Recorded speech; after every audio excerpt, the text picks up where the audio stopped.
മാന്യസ്നേഹിതർക്ക് വന്ദനം. 2022 ജൂലൈ മാസം 31 അമേരിക്കയുടെ ചരിത്രത്തിൽ ഒരു പ്രധാനപ്പെട്ട ദിവസമാണ്.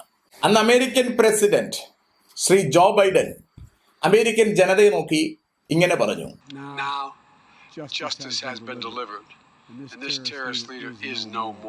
അദ്ദേഹം ഇങ്ങനെയാണ് പറഞ്ഞത്, Now the justice has been delivered. That terrorist is no more. എന്ന് വെച്ചാൽ അമേരിക്കൻ ചരിത്രത്തിൽ ദീർഘനാളുകൾ കാത്തിരുന്ന നീതി നടപ്പിലാക്കിയിരിക്കുന്നു. ആ ഭീകരവാദി ഇനിയില്ല എന്നാണ്. ആ പ്രസംഗത്തിൽ അദ്ദേഹം പറഞ്ഞ വളരെ പ്രധാനപ്പെട്ട ചില കാര്യങ്ങളുണ്ട്. അതിലൊന്നിതാണ്, 2996 അമേരിക്കൻ ജനതയുടെ ജീവൻ അപഹരിച്ച ടെററിസ്റ്റിനെയാണ് നമ്മൾ വകവരുത്തിയിരിക്കുന്നത്. അമേരിക്കൻ ജനതയുടെ സ്വത്തിനോ ജീവനോ ഭീഷണി ഉയർത്തുന്ന ആര് തന്നെ ആയാലും, അവർ ഉലകത്തിന്റെ ഏത് ഭാഗത്ത് തന്നെ ആയാലും, ആ സ്ഥലത്ത് ചെന്ന് അവരെ വകവരുത്തിയിരിക്കും എന്നാണ് ജോ ബൈഡൻ പ്രഖ്യാപിച്ചത്. അത് വളരെ നല്ലൊരു കാര്യം തന്നെയാണ് എന്ന് പറയുന്നതിൽ സന്തോഷമുണ്ട്. അമേരിക്കൻ പ്രസിഡന്റുമാർ സ്വന്തം ജനത്തിന്റെ സ്വത്തിനും ജീവനും വേണ്ടി നടത്തുന്ന സംരക്ഷണത്തിന്റെ യുദ്ധം വളരെ പ്രാധാന്യമർഹിക്കുന്നത് തന്നെയാണ്. അങ്ങനെയുള്ള ഭരണാധിപന്മാരാണ് നമ്മുടെ രാജ്യത്തിനും ആവശ്യമായിട്ടുള്ളത്. ഇവിടത്തെ മനുഷ്യരുടെ ജീവനും സ്വത്തിനും കൃത്യമായി സംരക്ഷണം തരുവാൻ, സുരക്ഷിതത്വം തരുവാൻ കഴിയുന്ന ഗവൺമെന്റുകൾ. അതിന് നമുക്ക് അമേരിക്കയെ അപ്രീഷിയേറ്റ് ചെയ്യാതിരിക്കാൻ വകയില്ല. 2001 സെപ്റ്റംബർ മാസം 9 അമേരിക്കയുടെ വേൾഡ് ട്രേഡ് സെന്ററുകൾ നശിപ്പിച്ചുകൊണ്ട് ഇസ്ലാമിക തീവ്രവാദികൾ നടത്തിയ തീവ്രവാദ പ്രവർത്തനം ലോകത്തെ ആകമാനം ഞെട്ടിച്ചതാണ്. ഇത്രയധികം ഇസ്ലാമിക തീവ്രവാദത്തിന് വേരോട്ടം സംഭവിച്ചിരിക്കുന്നു എന്ന് ഞെട്ടലോടെ തന്നെയാണ് ലോകം തിരിച്ചറിഞ്ഞത്. അതിനുണ്ടായ കാരണമെന്ന് പറയുന്നത്, ഇസ്ലാമിക ഗ്രന്ഥങ്ങൾ അനുസരിച്ച് ലോകം മുഴുവൻ താമസിയാതെ ഇസ്ലാമിക രാജ്യമായി മാറും എന്നും, എല്ലാവരും അള്ളാഹുവിനെ വിശ്വസിക്കുമെന്നും, എല്ലായിടത്തും പ്രാകൃതമായ ശരീഅത്ത് നിയമങ്ങൾ നടപ്പിലാകും എന്നുമുള്ള അബദ്ധമായ വിശ്വാസത്തിൽ നിന്നാണ് ഈ ഭീകരവാദം പൊട്ടിപ്പുറപ്പെടുന്നത്.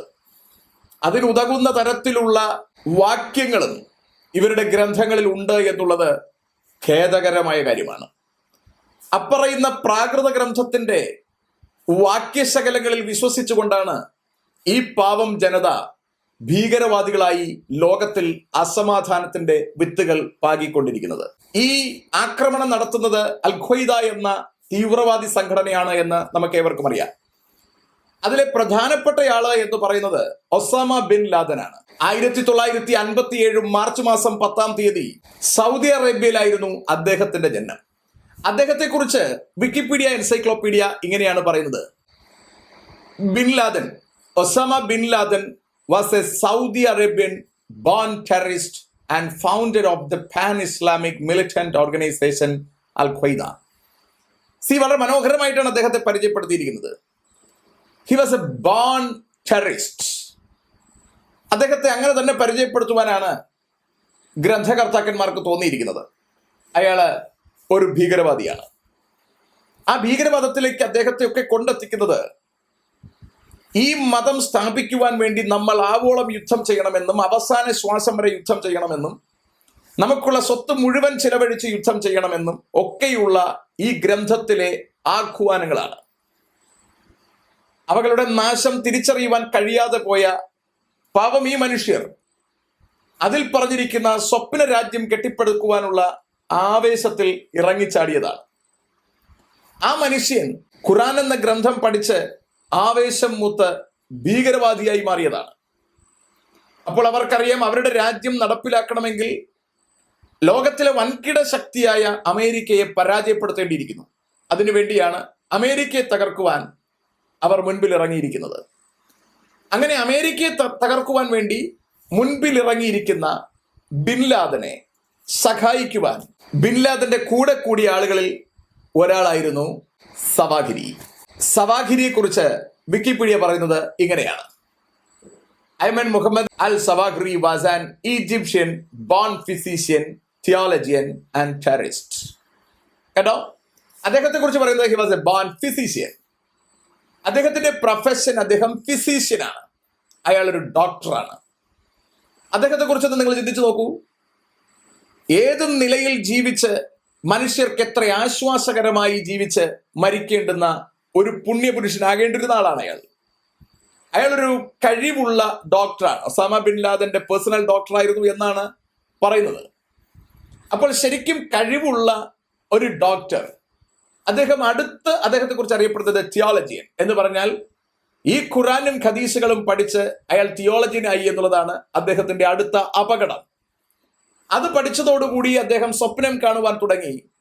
ഈ രാജ്യം സ്ഥാപിക്കുവാൻ വേണ്ടി മുഹമ്മദ് ആരംഭിച്ചു വച്ച ഈ പ്രാകൃത മതത്തെ ലോകമെമ്പാടും പ്രചരിപ്പിക്കുന്ന തരത്തിൽ നമ്മൾ മുൻപിലേക്ക് നീങ്ങുകയും അതിനെതിരെ നിൽക്കുന്നവരെ മുഴുവൻ കശാപ്പ് ചെയ്യുകയും ചെയ്താൽ സ്വർഗത്തിൽ ചെല്ലാമെന്നും പരലോകത്തിൽ ചെല്ലുമ്പോൾ അവിടെ ആവശ്യത്തിന് മദ്യപ്പുഴകളുണ്ട് എന്നും അവിടെ ഹൂറികൾ ഇഷ്ടം പോലെയുണ്ട്, അവരുമായി ലൈംഗിക വീഴ്ചയിൽ ഏർപ്പെടാം എന്നുമുള്ള ആ സന്ദേശമായിരിക്കണം പാപം ഈ മനുഷ്യനെയും ബാധിച്ചത്. അങ്ങനെ ഭിഷഗ്വരനായ അദ്ദേഹം ഹൂറികളെ കാണുവാനും കൊതിതീര ലൈംഗികാസക്തിയിൽ ആറാടുവാനും മദ്യം ആവോളം നുകരുവാനുമുള്ള ആവേശത്തിൽ ആ ഫിസീഷ്യൻ പിന്നീട് ഒരു തിയോളജിയനായി മാറുകയും ആ മനുഷ്യന്റെയും അവസാനം വന്നെത്തുമ്പോൾ ഒരു ടെററിസ്റ്റ് എന്ന തലക്കെട്ട് ഉണ്ടാവുകയും ചെയ്യുന്നു. Osama bin Laden born terrorist ആണെങ്കിൽ ഇദ്ദേഹം ഒരു ബോൺ ഫിസീഷ്യനാണ്. ദെൻ അദ്ദേഹം ഒരു തിയോളജിയനായി മാറുന്നു. അത് മാറാതിരുന്നിരുന്നെങ്കിൽ അദ്ദേഹത്തിന് അപകടം ഉണ്ടാകുമായിരുന്നില്ല.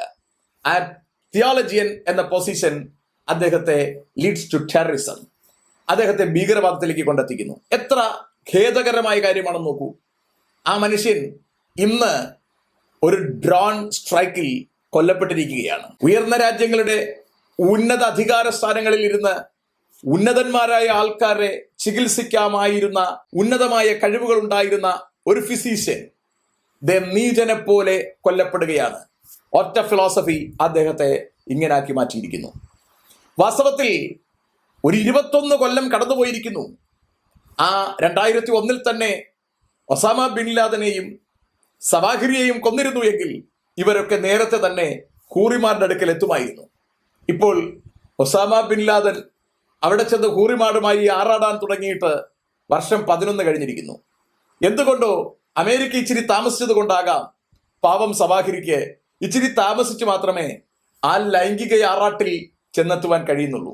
ഇപ്പോൾ ഏകദേശം ഹൂറികളുടെ നടുവിൽ അദ്ദേഹം എത്തിയിരിക്കുവാനാണ് സാധ്യത. എത്ര ഖേദകരമാണ്! ഈ നശിച്ച ഫിലോസഫി ലോകത്തിലെമ്പാടും അസമാധാനങ്ങൾ മാത്രമേ വിതച്ചിട്ടുള്ളൂ. നന്നായി ജീവിച്ചു മരിക്കുവാനുള്ള മനുഷ്യർ ഭീകരവാദികളായി സമാധാനമില്ലാതെ മരിക്കത്തക്കൊരു അന്ത്യമാണ് മനുഷ്യർക്ക് ഈ ഫിലോസഫി കൊടുത്തിട്ടുള്ളത്. ലോകത്തെമ്പാടും ഇന്ന് ഇത് നാശം വിതച്ചുകൊണ്ടിരിക്കുന്നു എന്നത് ഖേദകരമായ കാര്യമാണ്. ഞാൻ അമേരിക്കയുടെ വിഷയത്തിലേക്ക് വരികയാണ്. അമേരിക്ക വളരെ നല്ല രീതിയിൽ ഇവരെ രണ്ടുപേരെയും കൊല്ലുന്ന കാര്യത്തിൽ കാര്യങ്ങൾ ആസൂത്രണം ചെയ്തിരിക്കുന്നു. എന്ന് പറഞ്ഞാൽ അവർക്ക് അപകടം വരുത്തിയവരെ മാത്രം കൊല്ലുവാൻ 2900-ലധികം പേർ അമേരിക്കൻ ജനതയിൽ കൊല്ലപ്പെട്ടിട്ടും പല മിലിറ്ററിക്കാർ ഇതിനോട് ബന്ധപ്പെട്ട യുദ്ധങ്ങളിൽ കൊല്ലപ്പെട്ടിട്ടും ഈ 2 പേരെ ടാർഗറ്റ് ചെയ്തെടുത്ത് അവരെ മാത്രം കൊല്ലുവാൻ ഉത്തരവാദിത്വപ്പെട്ട രാജ്യം താല്പര്യം കാണിച്ചു എന്നുള്ളത് പ്രധാനപ്പെട്ട കാര്യമാണ്. കൂടെ ഒരു കുഞ്ഞിനെ പോലും കൊല്ലാതിരിക്കാൻ അവർ ശ്രദ്ധിച്ചിരുന്നു. അതുകൊണ്ടാണ് അഫ്ഗാനിസ്ഥാൻ താലിബാൻ ഭരണമേറ്റെടുത്ത് കഴിയുമ്പോൾ അവരുടെ ആഭ്യന്തര സഹമന്ത്രിയായിരുന്ന സിറാജുദ്ദീൻ ഹക്കാനിയുടെ വീട്ടിലായിരുന്നു ഈ മനുഷ്യന് അവർ അഭയം കൊടുത്തിരുന്നത്. കാരണം ആഭ്യന്തര മന്ത്രിയുടെ വീട്ടിൽ താമസിച്ചാൽ ചിലപ്പോൾ പ്രശ്നം ഉണ്ടാകുമെന്ന് കരുതിയിട്ടായിരിക്കാം ആഭ്യന്തര സഹമന്ത്രിയുടെ വീട്ടിൽ വളരെ സുരക്ഷിതമായ താവളത്തിൽ ഈ ടെററിസ്റ്റിനെ അവർ താമസിപ്പിക്കുകയാണ്. അമേരിക്കയിൽ ടെററിസ്റ്റ് എന്ന് വിളിക്കുന്ന ആളാണെങ്കിലും ഇവരുടെ കണ്ണിൽ ഇതൊരു പുണ്യപുരുഷനാണ്. അതുകൊണ്ട് അവർ അവരുടെ ആഭ്യന്തര സഹമന്ത്രിയുടെ വീട്ടിൽ താമസിപ്പിക്കുകയാണ്. വളരെ സുരക്ഷിതമായ സ്ഥലം. പക്ഷേ കർണാടകയിൽ ഹിജാബ് വിവാദം ഉണ്ടായപ്പോൾ ഇന്ത്യക്കെതിരെ കൃത്യമായും നിലപാടുകൾ എടുത്ത് സംസാരിച്ച സവാഹിരിയെ അമേരിക്ക ടാർഗറ്റ് ചെയ്യുന്നു. അപ്പോൾ വാസ്തവത്തിൽ ഹിജാബ് സമരം ഒരു അനുഗ്രഹമായിരുന്നു എന്ന് വേണം പറയാൻ. അതോടുകൂടി തന്നെ ഇദ്ദേഹം ജീവിച്ചിരിപ്പെട്ടത് ഉറപ്പുവരുത്തുകയും പിന്നീട് അദ്ദേഹത്തിന്റെ പുറകിലേക്ക് നീങ്ങുകയും അദ്ദേഹം ഇരുന്ന താവളം കണ്ടുപിടിക്കുകയും ചെയ്യുന്നു. അങ്ങനെ ആഭ്യന്തര സഹമന്ത്രിയുടെ വീട്ടിലാണ് അദ്ദേഹം ഇരിക്കുന്നതെന്ന് തിരിച്ചറിയുന്ന ഇന്റലിജൻസ് ബ്യൂറോ വളരെ സൂക്ഷ്മതയോടുകൂടി അയാളെ അനുഗമിക്കുകയും ആഭ്യന്തര സഹമന്ത്രി വാസ്തവത്തിൽ ഈ ഭീകരവാദിയെ സംരക്ഷിച്ചു എന്ന കാരണത്താൽ അദ്ദേഹത്തെ കൊല്ലാനുള്ള സ്കോപ്പ് ഉണ്ടെങ്കിൽ പോലും അദ്ദേഹത്തിനോ ഭാര്യയ്ക്കോ മക്കൾക്കോ കൊച്ചുമക്കൾക്കോ ആർക്കും അപകടം വരാത്ത രീതിക്ക് ഈ മനുഷ്യൻ മാത്രം രാവിലെ ബാൽക്കണിയിൽ ഉലാത്താൻ വരുന്നത് സ്ഥിരമായി ശ്രദ്ധിച്ചിട്ട് ഒരു ഡ്രോൺ സ്ട്രൈക്കിൽ ആ മനുഷ്യനെ മാത്രം കൊല്ലുകയായിരുന്നു അമേരിക്ക ചെയ്തത്. അമേരിക്കയുടെ ആ ചെയ്തിക്ക് ഒരു സല്യൂട്ട് കൊടുക്കാതിരിക്കാൻ യാതൊരു നിർവാഹവുമില്ല. എത്ര ഭംഗിയായി അവർ ഉദ്ദേശിച്ചയാളിന്റെ തല മാത്രം കൊയ്തെടുക്കുന്നു അമേരിക്ക. അതാണ് അമേരിക്ക. ഇത്ര വലിയ കാര്യം അമേരിക്ക ചെയ്യുമ്പോൾ സ്വാഭാവികമായും നമുക്ക് അമേരിക്കയിൽ ഒരു വിശ്വാസം വർദ്ധിക്കുന്നു. ലോകത്തിൽ ഇമാതിരി ടെററിസം നടപ്പിലായാൽ അവിടൊക്കെ അമേരിക്കയുടെ സഹായം ഉണ്ടാകാം എന്ന് നമ്മൾ പ്രതീക്ഷിക്കുന്നു എങ്കിൽ തെറ്റുന്നു. കാരണം അമേരിക്കയ്ക്ക് അത്രയേറെ നമ്മളെ സഹായിക്കാനാവില്ല. ആ കാര്യം ഞാൻ 1 മിനിറ്റ് കൂടി കഴിഞ്ഞ് സംസാരിക്കാം. അമേരിക്ക എടുത്തതുപോലെയുള്ള തീരുമാനങ്ങൾ ഇന്ത്യ എടുക്കേണ്ടത് അത്യന്താപേക്ഷിതമാണ്. കാരണം ഇന്ത്യൻ ജനതയുടെ സ്വത്തിനും ജീവനും ഭീഷണി ഉയരുന്ന ഏത് സാഹചര്യത്തെയും ഇതുപോലെ തന്നെ കൊല നടപ്പിലാക്കി തന്നെ നേരിടേണ്ടത് അത്യന്താപേക്ഷിതമാണ്. ഇപ്പോൾ ഇന്ത്യയിൽ ഇവരുടെ ഭീകരവാദ സംഘടനകൾ അനേകമായി കഴിഞ്ഞിരിക്കുന്നു. നുപൂർ ശർമ്മയുടെ പേരിൽ നടന്നിരുന്ന വിവാദങ്ങൾക്കിടയിൽ രാജസ്ഥാനിലെ ഒരു തുന്നൽ തൊഴിൽക്കാരനെ 2 പേർ ചേർന്ന് കൊലപ്പെടുത്തിയിട്ട് അവന്റെ കഴുത്തറുക്കുന്ന വീഡിയോ അതുപോലെ ചിത്രീകരിച്ചെടുത്ത് സോഷ്യൽ മീഡിയയിൽ വൈറലാക്കിയ 2 പേരെ നമ്മുടെ രാഷ്ട്രം അറസ്റ്റ് ചെയ്ത് തുറുങ്കിലടച്ചിട്ടുണ്ട്. പക്ഷെ എന്തിനാണ് അവരെ അടച്ചിട്ട് നമ്മളുടെ കാശ് കൊടുത്ത് ഇവരെ തീറ്റിക്കുന്നത്? അവരെ പൊതുജനം കാണുകെ തൂക്കിക്കൊല്ലേണ്ടത് അത്യന്താപേക്ഷിതമാണ്. കാരണം ഇന്ത്യൻ ജനതയുടെ കഴുത്തറുത്ത് അതിനെ വീഡിയോ പകർത്തി സോഷ്യൽ മീഡിയയിൽ ഇട്ടവന് എന്ത് മാപ്പാണ് അർഹിക്കുന്നത്? അവർ ഒരു മാപ്പും അർഹിക്കുന്നില്ല. അവരെക്കുറിച്ച് കൂടുതൽ പഠനം നടത്തുവാനും അവർക്ക് കൂടുതൽ ആഹാരം കൊടുക്കുവാനും നിൽക്കാതെ അവരുടെ മേൽ കൃത്യമായ ന്യായവിധി, ജസ്റ്റിസ് നടപ്പിലാക്കുകയാണ് വേണ്ടത്. കാരണം അത് നടപ്പിലാക്കുന്നില്ലെങ്കിൽ ഈ രാജ്യത്ത് ഇനിയും ടെററിസ്റ്റുകൾക്ക് വളരുവാനുള്ള ഒരു സാധ്യതയുണ്ട്. ഇനി ഞാൻ അമേരിക്കയുടെ വിഷയത്തിലേക്ക് വരാം. അമേരിക്ക നീതി നടപ്പിലാക്കി ഇനി ആ ഭീകരവാദി ജീവിച്ചിരിപ്പില്ല എന്ന് പറയുമ്പോഴും ഒരുപാട് ഭീകരവാദികളെ കൊല്ലുവാനോ പൂർണ്ണമായി ഭീകരപ്രവർത്തനം നിർമൂലമാക്കുവാനോ അമേരിക്കയ്ക്കും ആവില്ല. ഇനി ആദ്യം സംഭവിക്കേണ്ടത് നമ്മുടെ കർത്താവായ യേശു ക്രിസ്തുവിന്റെ രഹസ്യവരവാണ്. അതേത് നിമിഷവും സംഭവിക്കുവാൻ സാധ്യതയുണ്ട്. നമ്മുടെ കർത്താവായ യേശു ക്രിസ്തുവിന്റെ രഹസ്യവരവ് സംഭവിച്ചു കഴിഞ്ഞാൽ അടുത്ത 7 കൊല്ലം ഇവിടെ കൃത്യമായി യുദ്ധമാണ് നടക്കാൻ പോകുന്നത്. ഒരു സൈഡിൽ മെയിൻ കക്ഷിയായി ഇസ്രായേൽ, അവരുടെ കൂടെ അമേരിക്ക, ബ്രിട്ടൻ സഖ്യകക്ഷികൾ. മറുഭാഗത്ത് മെയിൻ കക്ഷിയായിട്ട് നിൽക്കുന്നത് റഷ്യയാണ്. അപ്പോൾ തന്നെ ഇസ്ലാം കൂടെ ഉണ്ടാവും. പിന്നെ മറ്റു ചിലർ കൂടിയുണ്ട്, ഞാനത് പിന്നീട് സംസാരിക്കാം. അപ്പോൾ ഇങ്ങനെ 2 ചേരി തിരിഞ്ഞാണ് യുദ്ധം നടക്കുവാനുള്ളത്. ആദ്യത്തെ 3.5 കൊല്ലം ഇസ്രായേലിന്റെ കൂടെ നിന്നുകൊണ്ട് ലോകത്തിലെ ഭീകരവാദത്തിനെതിരെ നഖശിഖാന്തം എതിർക്കുകയും ഇതുപോലെ കൃത്യമായ ഇടപെടലുകൾ നടത്തുകയും ചെയ്യും അമേരിക്ക. പക്ഷേ ആദ്യത്തെ 3.5 കൊല്ലം കഴിഞ്ഞാൽ പിന്നെ ഒരു കാരണവശാലും അമേരിക്കയ്ക്കോ ബ്രിട്ടനോ പിടിച്ചു നിൽക്കാൻ കഴിയാത്ത ഒരു അന്തരീക്ഷത്തിലെത്തും. അതെത്തിക്കഴിയുമ്പോൾ അമേരിക്കയും ബ്രിട്ടനും അവരുടെ ഭീകര പ്രവർത്തനങ്ങളെ ചെറുക്കുന്ന പരിപാടി വിട്ടിട്ട് ഭീകരവാദികളുടെ കൂടെ അവർ ചേരുന്ന ഒരു കാലമുണ്ടാകും. അന്ന് ഇസ്രായേൽ ഒറ്റപ്പെടും. ഇസ്രായേൽ അന്നാണ് അവരുടെ ദൈവത്തെ തള്ളിക്കളഞ്ഞതിന്റെ ന്യായവിധി ന്യായമായി വാങ്ങുവാൻ പോകുന്നത്. അന്ന് അമേരിക്കയും ബ്രിട്ടനും സഖ്യകക്ഷികളും എല്ലാം റഷ്യയുടെയും പേർഷ്യയുടെയും കൂടെ മറുഭാഗം നിൽക്കും. അന്ന് ഇസ്രായേൽ ഒറ്റപ്പെടും. അതൊരു 3.5 കൊല്ലം. അതിനെക്കുറിച്ച് ബൈബിൾ പറയുന്നത് യാക്കോബിന്റെ കഷ്ടകാലം, ഒരു ജാതി ഉണ്ടായത് മുതൽ ഇതുവരെ സംഭവിച്ചിട്ടില്ലാത്ത മഹാകഷ്ടകാലം, ലോകാരംഭം മുതൽ ഇന്ന് വരെ സംഭവിച്ചിട്ടില്ലാത്ത പീഠാകാലം. അങ്ങനെ ഒരു കഷ്ടത ഇസ്രായേലിനെ കാത്തിരിക്കുന്നുണ്ട്.